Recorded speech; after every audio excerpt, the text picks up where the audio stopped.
नमस्कार, स्वागत करता हूँ आपका एक नए वीडियो में। तो आज हम एक बहुत ही अच्छी कहानी के बारे में बात करने जा रहे हैं, जो कि आपको आपके जीवन में बहुत बड़ी सीख देगी। एक छोटा-सा गाँव था जिसमें अमित नाम का एक लड़का रहता था।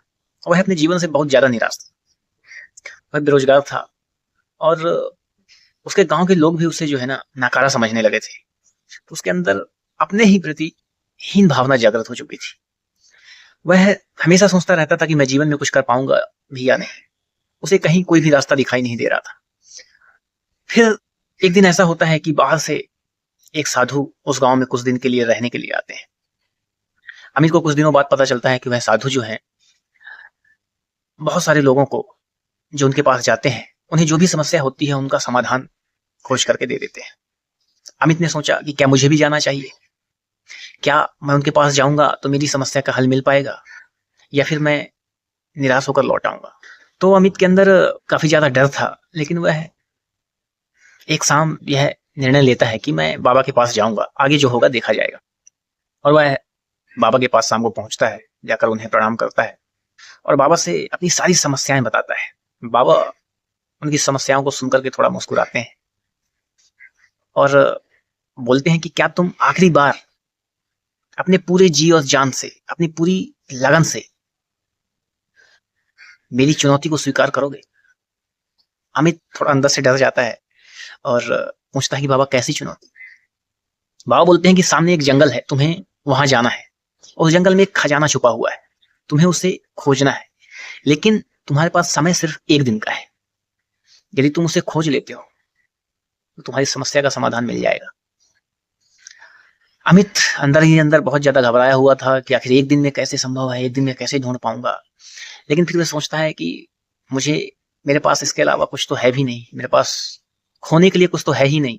हाँ, पाने के लिए मेरे पास एक मौका जरूर है। तो अमित उस बात के लिए राजी हो जाता है और वह दूसरे दिन जो है निकल जाता है उस खजाने की खोज में। दिन भर वह खजाने की खोज करता रहता है, लेकिन उसे कुछ नहीं मिलता है। काफी थक जाता है, परेशान हो जाता है, क्योंकि जंगल में कांटे भी लगते हैं, उसे पीने के लिए पानी नहीं मिलता। तो काफी सारी परेशानियों के साथ वह थक जाता है और वह सोचता है कि अब मुझे मिलने वाला कुछ नहीं है, तो मैं यहां से लौट जाता हूं। लेकिन फिर से उसके दिमाग में एक पॉइंट ट्रिगर होता है कि यार मैंने पूरा दिन मेहनत की है, थोड़ा सा और मेहनत कर लेता हूं, क्या जाता है।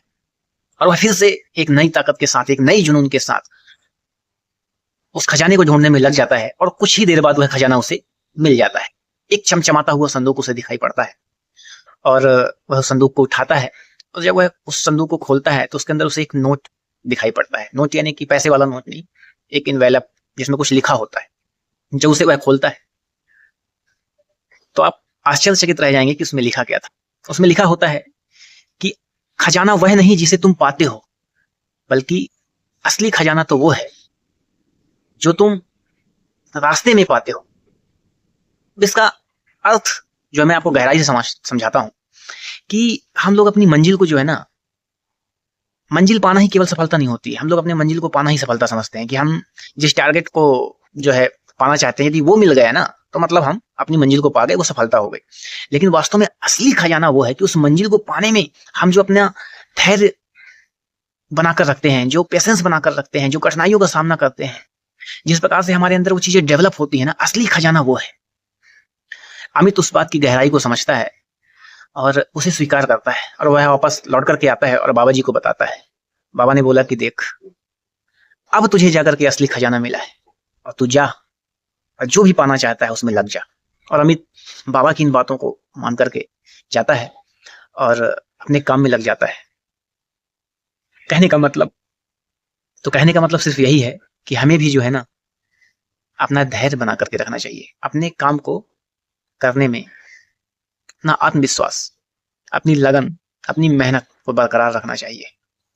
क्योंकि सफलता सिर्फ मंजिल पाना ही नहीं, बल्कि सफलता के रास्ते पे 4 दिन चलना ही एक सफलता है। आशा करता हूं कि आपको कहानी पसंद आई होगी। मिलता हूं एक ऐसी ही मोटिवेशनल स्टोरी के साथ जो आपके जीवन में गहरा प्रभाव डालेगी। तब तक के लिए आप सभी का बहुत बहुत धन्यवाद।